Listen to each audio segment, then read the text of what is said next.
Students, the DNA class में आप सभी का स्वागत है। तो चलिए आज हम लोग साइंस का एक चैप्टर लेके आए हैं जिसका नाम है उत्तक, जिसे हम लोग टीसू के नाम से भी जानते हैं।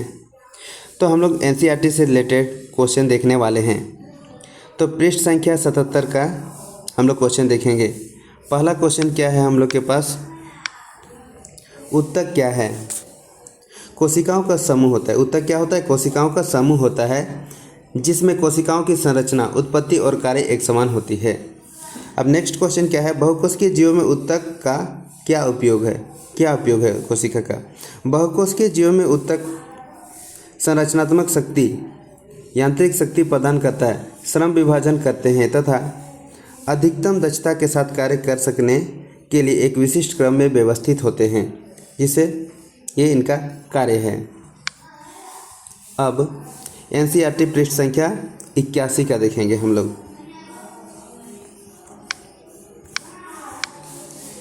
प्रकाश संश्लेषण के लिए किस गैस की आवश्यकता होती है? तो प्रकाश संश्लेषण के लिए कार्बन डाइऑक्साइड गैस की आवश्यकता होती है। अगर सेकंड क्वेश्चन क्या है, पौधों में वाष्पोत्सर्जन के कार्य का उल्लेख करें। वाष्पोत्सर्जन क्या होता है? पत्तियों में एपिडर्मिस में, पत्ती का क्या होता है? एपिडर्मिस होता है, जो बाहर लेयर होता है, उसमें छोटे छोटे छिद्र होते हैं जिन्हें स्टोमाटा कहते हैं। स्टोमाटा दो वृक्क के आकार की कोशिकाएं घेरे रहती है जिन्हें रक्षी कोशिकाएं कहते हैं। ये कोशिकाएं वायुमंडल से गैसों का आदान प्रदान करने के लिए आवश्यक होते हैं। वाष्पोत्सर्जन, वाष्प के रूप में पानी का निकलना, इस क्रिया को ही स्टोमाटा के द्वारा होता है। ये क्रिया किसके द्वारा होता है? स्टोमाटा के द्वारा होता है। अब नेक्स्ट देखेंगे, वाष्पोत्सर्जन का उपयोग। वाष्पोत्सर्जन का उपयोग, यह पौधे के आसपास का वातावरण तापमान बढ़ने नहीं देते। क्या करता है? बढ़ने नहीं देते हैं। इसी खिंचाव के कारण पौधे में जल तथा खाद्य लवण का संवहन होता है और पौधे से अतिरिक्त जल का निकासन होता है। तो पौधे में क्या होता है? आसपास का एरिया में तापमान बढ़ने नहीं देता है, इसी से जल और खाद्य की आपूर्ति होती है और जल का निष्कासन भी इसी से होता है। अब नेक्स्ट देखेंगे,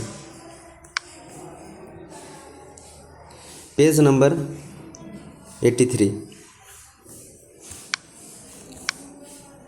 इसमें क्या कर रहा है, सरल उत्तक कितने प्रकार के होते हैं? तो सरल उत्तक हम लोग का 3 प्रकार का होता है। एक पैरेन्काइमा, कोलेन्काइमा, स्क्लेरेन्काइमा। ये तीनों प्रकार हम लोग को याद कर लेना है। अब नेक्स्ट देखेंगे,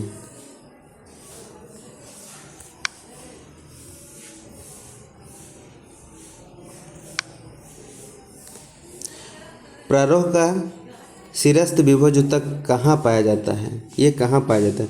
प्रारोह का शिरस्थ विभज उत्तक जड़ों एवं तनों के वृद्धि वाले भाग में विद्यमान रहते हैं तथा यह इसकी लंबाई में वृद्धि करते हैं। कहाँ पाया जाता है? जड़ तथा तने के वृद्धि वाले भाग में, जो सबसे टॉप भाग होता है। नारियल का रेशा किस उत्तक का बना होता है? तो नारियल का रेशा जो होता है स्क्लेरेन्काइमा उत्तक का बना है। जो 3 प्रकार का हम लोग उत्तक देखे, पैरेन्काइमा, कोलेन्काइमा, स्क्लेरेन्काइमा। तो ये नारियल का रेशा स्क्लेरेन्काइमा उत्तक का बना होता है। अब फ्लोएम के संगठक कौन कौन से हैं? तो फ्लोएम के मुख्य रूप से 5 संगठक है, जो हम लोग पढ़ते हैं 5 संगठक। फ्लोएम के 5 संगठक, चालनी कोशिका, चालनी नलिका, साथी कोशिका, फ्लोएम पैरेन्काइमा, फ्लोएम रेशे मिलकर बना होता है। ये 5 हो गए। अब नेक्स्ट पेज नंबर 87।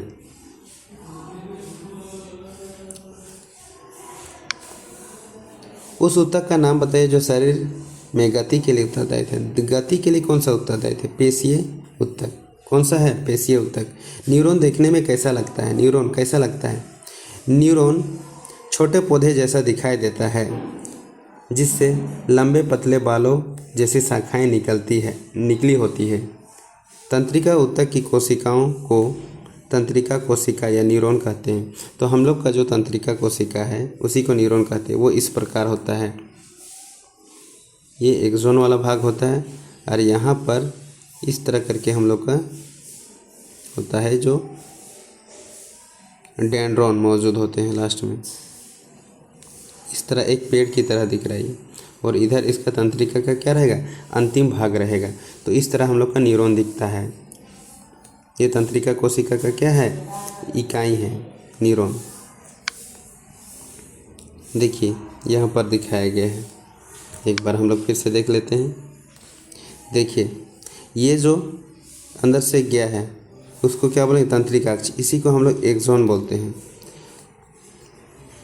और ये डाल जैसे दिख रहा है उसको क्या बोलेंगे, डेंड्राइट्स। और बीच में ब्लैक कलर का दिया हुआ है उसको हम लोग क्या बोलते हैं, केंद्रक। और ये सेल बॉडी, ये जो पूरा हम लोग को दिख रहा है इस तरह, ये वाला ये क्या है, सेल बॉडी है, क्या है, सेल बॉडी। और ये जो अंतिम भाग है तंत्रिका का अंतिम सिरा, ये हम लोग का न्यूरॉन है। कैसे दिख रहा है, एक पौधे के, छोटे से पौधे के जैसा दिख रहा है, ब्रांचेज। अब नेक्स्ट देखेंगे हम लोग, इसमें क्या कहा गया है। इसमें केंद्रक कोशिका द्रव होते हैं। केंद्रक हम लोग देखें, कोशिका द्रव भी देखें, जिसको हम लोग सेल बॉडी बोले। प्रत्येक न्यूरॉन एक लंबे प्रवर्ध होता है जिसे एक्सॉन, जो लंबा सा होता है उसको क्या बोले हम लोग, एक्सॉन। इसमें बहुत सारी छोटी शाखाओं वाले प्रवर्धक डेंड्रॉन होते हैं। और तंत्रिका कोशिका 1 मीटर तक लंबी हो सकती है। कितना हो सकता है, 1 मीटर तक लंबी हो सकती है। हृदय पेशी के 3 लक्षण बताइए। अब हृदय के हम लोग को 3 लक्षण बताना है।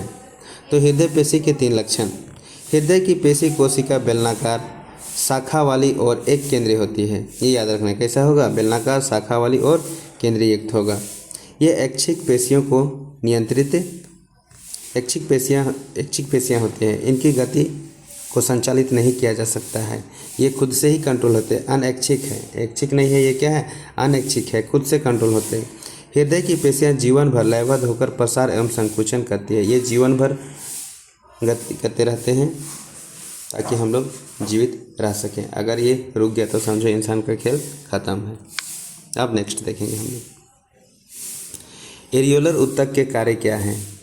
अब एरियोलर उत्तक का हम लोग को कार्य देखना है। एरियोल उत्तक ये अंगों के भीतर खाली जगह को भरते हैं। क्या करते हैं, खाली जगह को भरते हैं। आंतरिक अंगों को सहारा प्रदान करते हैं। उत्तकों की मरम्मत करने में सहायता करते हैं। अब हम लोग एनसीईआरटी का जो प्रैक्टिस है, पाठ्यपुस्तक आधारित हल प्रश्न जो अभ्यास में दिए गए हैं उनको देखेंगे। अब उत्तक की परिभाषा हम लोग पहले ही देख चुके हैं, फिर भी एक बार देख लेते हैं। उत्तक कोशिकाओं का समूह होता है जो एक ही तरह के कार्य करने में दक्ष होता है तथा जिसकी संरचना एक समान होती है। ये क्या कहलाती है, उत्तक कहलाती है।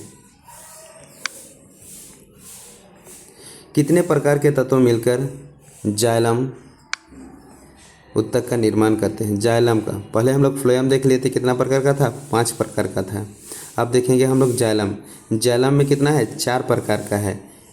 एक है जाइलम ट्रैकेट जिसको वाहिनिका, उसके बाद वेसल्स वाहिका, जाइलम पैरेन्काइमा और जाइलम फाइबर या जाइलम रेसे भी इसको बोलते हैं। तो इस प्रकार से ये 4 प्रकार का हो गया। अब नेक्स्ट देखेंगे,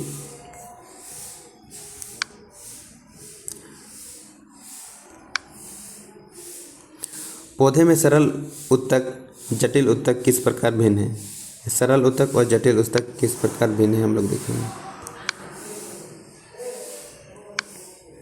तो इधर है सरल उत्तक, इधर है जटिल उत्तक। सरल उत्तक ये एक ही प्रकार के कोशिकाओं से बने होते हैं, सरल उत्तक। जटिल उत्तक क्या है, एक से अधिक प्रकार की कोशिकाओं से मिलकर बने होते हैं। सरल उत्तक कितना प्रकार होता है, 3 प्रकार होता है। देखिए हम लोग पैरेन्काइमा, कोलेन्काइमा, स्क्लेरेन्काइमा। और जटिल कितना है, 2 प्रकार का है, फ्लोएम और जाइलम। इसके सरल उत्तक में क्या है, यह आधारीय पैकिंग उत्तक यानी बेसिक पैकिंग टिश्यू का निर्माण करता है। पौधे के विभिन्न भागों में लचीलापन का गुण लाता है। किसका गुण लाता है, लचीलापन का गुण लाता है तथा पौधे को कठोर और मजबूत बनाता है। फ्लोएम जटिल उत्तक में फ्लोएम तथा जाइलम को संवहन उत्तक भी कहते हैं। ये मिलकर संवहन बंडल का निर्माण करते हैं और ये जल और भोजन के संवहन में मदद करते हैं।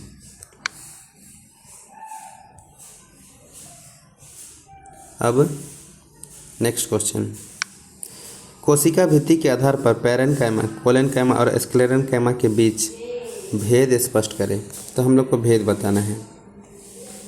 पैरेन्काइमा, इसकी कोशिका भित्ति पतली होती है तथा सेलुलोज की बनी होती है। क्या होगा? पैरेन्काइमा का पतला कोशिका भित्ति होगा, सेलुलोज का बना होगा। कोलेनकाइमा, इसकी कोशिका भित्ति भी पतली ही होती है। क्या होता है? पतला ही होगा, परंतु सेलुलोज तथा पैक्टिन के जमा होने के कारण किनारे पर भित्ति क्या होती है? मोटी होती है। बस थोड़ा सा अंतर है। क्या है? इसमें सेलुलोज होगा, इसमें पैक्टिन आ जा रहा है। कोलेनकाइमा में क्या आ जा रहा है? पैक्टिन। सेलुलोज तो है ही, साथ में पैक्टिन आ जा रहा है। अब स्क्लेरेनकाइमा में क्या? इसकी भित्ति क्या होता है? लिग्निन के कारण मोटी होती है। कौन सा प्रोटीन आ जाता है? लिग्निन। लिग्निन कोशिकाओं को दृढ़ बनाने के लिए सीमेंट का कार्य करने वाले रासायनिक पदार्थ है। सोच लो, सीमेंट की तरह कार्य करता है तो बहुत मजबूत होगा। जैसे हम लोग नारियल वाला में देखे थे, नारियल में देखे थे हम लोग। अब रंध्र के क्या काम है? रंध्र हम लोग जानते हैं कहाँ होता है? पत्ता में होता है, और उसी रंध्र को क्या बोलते हैं? स्टोमाटा बोलते हैं। अब इसका कार्य क्या है? रंध्र के मुख्य कार्य, वायुमंडल से गैसों का आदान प्रदान रंध्रों के द्वारा होता है। जैसे प्रकाश संश्लेषण में कार्बन डाइऑक्साइड तथा श्वसन क्रिया में ऑक्सीजन लेना। वाष्पोत्सर्जन क्रिया, वाष्प के रूप में पानी का निकलने में भी क्या करता है? ये सहायता करता है। इस तरह से ये क्वेश्चन भी हम लोग का क्या हो गया? कंप्लीट हो गया। अब हम नेक्स्ट देखने वाले हैं। अब हम लोग के पास क्वेश्चन है, तीनों प्रकार के पेशीय रेशों के चित्र बनाकर अंतर स्पष्ट करें। तो यहाँ पर देखने वाले हैं इस उत्तर को। देखो, पेशीय, हम लोग का पेशी कितना है? 3 भाग में पेशी को हम लोग बांटते हैं। एक रेखित पेशी, चिकनी पेशी, हृदय पेशी। रेखीय पेशी प्रायः अस्थियों से जुड़ी होती है। किससे जुड़ा होगा? अस्थि से, माने कि हड्डी से जुड़ा होगा।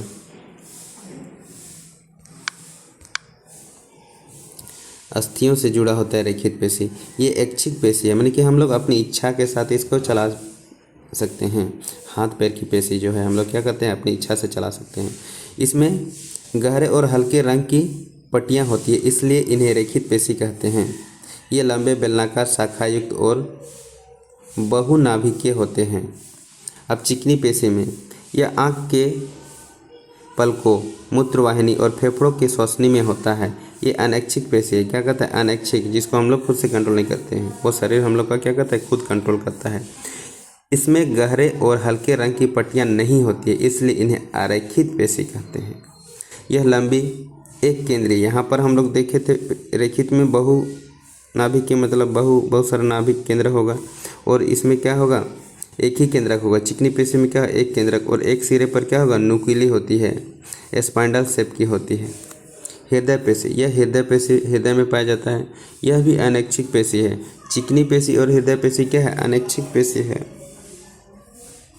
इसमें गहरे और हल्के रंग की पट्टियाँ नहीं पाई जाती है। देखिए, हृदय पेशी में और चिकनी पेशी में गहरे रंग की पट्टियाँ नहीं पाई जाती है, लेकिन रेखीय पेशी में गहरे रंग की पेशियाँ पाई जाती हैं। यह बेलनाकार शाखाओं वाली और एक केंद्रीय होती है। इसमें भी एक केंद्र होता है। हृदय पेशी और चिकनी पेशी में बहुत सारा क्या है? मेल खा रहा है, सब मेल खा रहा है। केवल हम लोग को इसका उदाहरण याद रखना है। हृदय पेशी कहाँ होगा? हृदय में। लेकिन चिकनी पेशी आँख की पलकों, मूत्रवाहिनी और फेफड़ों की श्वसनी में होता है। और इसका चित्र देख सकते हैं हम लोग, यहाँ पर है इसका चित्र। ये क्या है? रेखित पेशी है, रेखित है, रेखित पेशी है। ये चिकनी पेशी है, और ये हृदय पेशी है, हृदय पेशी है। तो इस प्रकार से हम लोग चित्र भी देख लिए। अब नेक्स्ट, कार्डियक ने हृदय पेशी का विशेष कार्य क्या है? ये हम लोग देख लेते, फिर भी और एक बार देख लेते हैं। हृदय की पेशियाँ जीवन भर लयबद्ध होकर प्रसार एवं संकुचन करते रहती है, हमेशा धड़कते रहता है, सिकुड़ता है और फैलता है। लयबद्ध प्रसार एवं संकुचन हृदय की पंपिंग क्रिया में सहायता करता है। जैसे हम लोग का ब्लड को पंप करने में ये क्या करता है? सहायता करता है। रक्त संपूर्ण शरीर में गति करता है, इसी की वजह से क्या होता है? रक्त पूरे शरीर में गति करता है। रेखित अरेखित पेशियों में शरीर में स्थित कार्य और स्थान के आधार पर अंतर बताइए। तो हम लोग को इसका आंसर देख लेना होगा। देखिए हम लोग इसका देख लिए हैं, फिर भी और एक बार देख लेते हैं। रेखित पेशी क्या है, कहाँ स्थित है? हाथ, पैर और कंकाल की पेशी में है, शुरू में ही बताए थे। ये क्या है? ऐच्छिक पेशी। क्या है? ऐच्छिक पेशी है जो हम अपनी इच्छा अनुसार चला सकते हैं। ये ऐच्छिक पेशियाँ हैं जो शरीर को इच्छा अनुसार गति प्रदान करने में सहायता करता है। अरेखित पेशी क्या है? अनैच्छिक पेशियाँ हैं, तो ये जंतु की इच्छा पर संचालित नहीं होता है, स्वतः ही पेशियों की गति को नियंत्रित करती है। आहार नली, रक्त नलिका का प्रसार एवं संकुचन, आँख की पलक, मूत्रवाहिनी एवं फेफड़ों की श्वसनी में क्या किया जाता है? पाया जाता है। कार्डियक, ये हृदय पेशी हृदय में है, ये भी क्या है? अनैच्छिक है, हम लोग अपनी इच्छा के अनुसार नहीं इसको धड़का सकते हैं, खुद धड़कता है। ये हृदय अथवा हृदय की दीवार में होता है। बिना थके क्या होता है? ये प्रसार एवं संकुचन करने में सहायता करता है। अब न्यूरॉन का चित्र हम लोग देख चुके हैं, तो दोबारा नहीं देखेंगे, आगे बढ़ते हैं। अब इसका आंसर देखेंगे हम लोग। पहला क्या है? ऊतक, जो मुंह के भीतर अस्तर का निर्माण करता है। ये सल्की एपिथेलियम है। क्या है? सल्की एपिथेलियम का ऊतक है, ये सल्की एपिथेलियम ऊतक होगा। ऊतक जो मनुष्य की पेशियों को अस्थि से जोड़ने का काम करता है। अस्थि और पेशी तो कौन करेगा? ये टेंडोन करेगा। कौन करेगा? टेंडोन करेगा।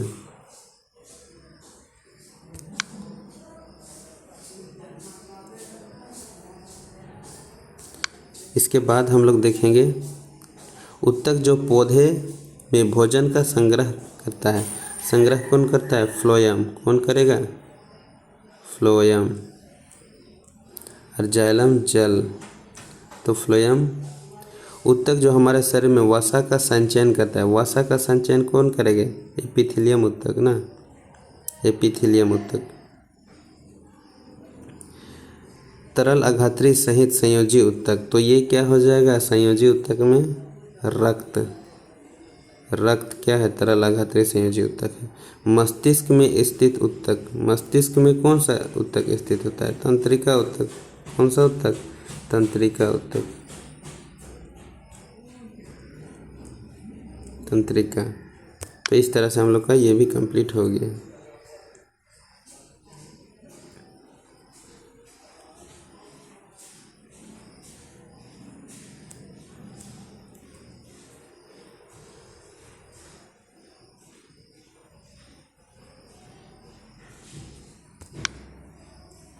अब हम लोग का 11वां नंबर क्वेश्चन है।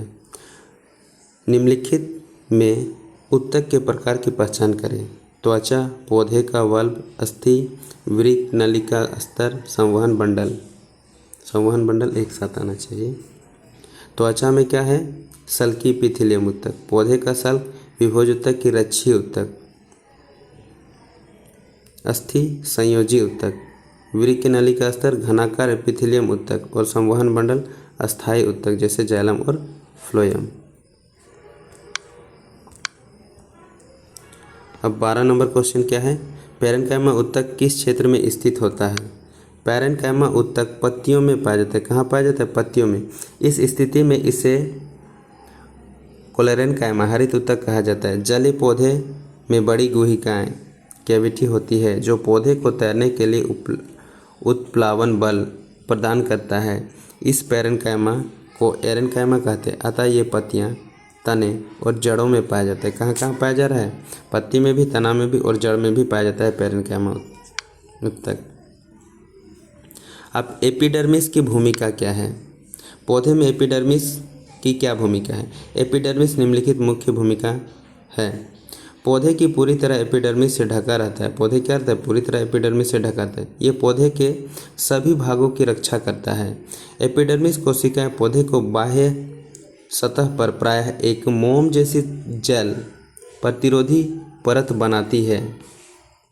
यह जल हानि के विरुद्ध, यांत्रिक आघात तथा परजीवी कवक के प्रवेश से पौधे की रक्षा करता है। तो कोई भी परजीवी पौधा उस पर अटैक करेगा तो क्या करेगा, उसकी रक्षा करेगा। फिर आगे क्या पॉइंट है देखते हैं। पत्ती में एपिडर्मिस में छोटे छोटे छिद्र होते हैं जिन्हें स्टोमाटा कहते हैं। गैसों का आदान प्रदान करने तथा वाष्पोत्सर्जन की क्रिया में इसके द्वारा ही होती है। मरुस्थल पौधे की बाहरी सतह वाली एपिडर्मिस में क्यूटिकिल एक जल अवरोधक रासायनिक पदार्थ होता है जो जल के अत्यधिक वाष्पीकरण को रोकता है। जड़ों की एपिडर्मल कोशिकाएं पानी को सोखने का कार्य करता है। तो इस तरह से एपिडर्मिस ऊतक क्या हो रहा है, अलग अलग कार्य करने में मदद कर रहा है।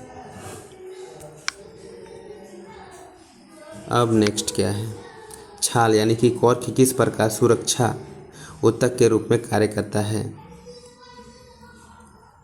जब वृक्ष की आयु बढ़ती है तो तने के एपिडर्मिस के साथ के स्थान पर विभोज ऊतक की पट्टी बन जाती है। यह मोटी सुरक्षात्मक ऊतक है। बाहरी सतह की कोशिकाएं इस सतह से अलग हो जाती है। पौधे पर अनेक परतों वाली मोटी छाल कॉर्क का निर्माण करती है। इन छालों की कोशिकाएं मृत होती है। क्या होता है, बाहरी परत क्या होता है, मृत होता है। ये बिना अंतःकोशिकीय स्थानों यानी इंटरसेलुलर स्पेस के व्यवस्थित होती है। इनकी भित्ति पर सुबेरिन नामक रसायन होता है जो इन छालों को हवा एवं पानी के लिए अभेद्य इम्प्रीवेस बनाता है। यानी कि इसमें कौन सा होगा, सुबेरिन नामक रसायन पाया जाता है जो उसको हवा और पानी से रक्षा करता है। ये याद रखना है, ऑब्जेक्टिव में भी आ सकता है। अब यहाँ पर हम लोग को दिया गया है तालिका जो हम लोग को भरना है। निम्नलिखित तालिका को पूर्ण कीजिए। तो देखिए, अस्थाई ऊतक है। अस्थाई ऊतक को हम लोग कितना भाग में बांटे, सरल अस्थाई ऊतक और जटिल अस्थाई ऊतक। तो सरल अस्थाई ऊतक हम लोग क्या देखे हैं, पैरेनकाइमा, कोलेनकाइमा, स्क्लेरेनकाइमा। तो यहाँ पैरेनकाइमा वाला होगा, उसके बाद यहाँ स्क्लेरेनकाइमा वाला होगा, और यहाँ जाइलम है तो यहाँ क्या होगा, फ्लोएम होगा। तो इस तरह से हम लोग भर सकते हैं जो कि आगे भरा हुआ होगा। देखिए इस तरह से भरा हुआ है और ये चैप्टर हम लोग का यहीं समाप्त होता है। Thank you all of you जो आप लोगों ने इस वीडियो को पूरा देखा। और इसी तरह और भी क्वेश्चन आंसर एनसीईआरटी से रिलेटेड क्वेश्चन आंसर को देखने के लिए हमारे चैनल को लाइक और सब्सक्राइब करें ताकि आपकी पढ़ाई में किसी तरह का कोई रुकावट ना हो। धन्यवाद।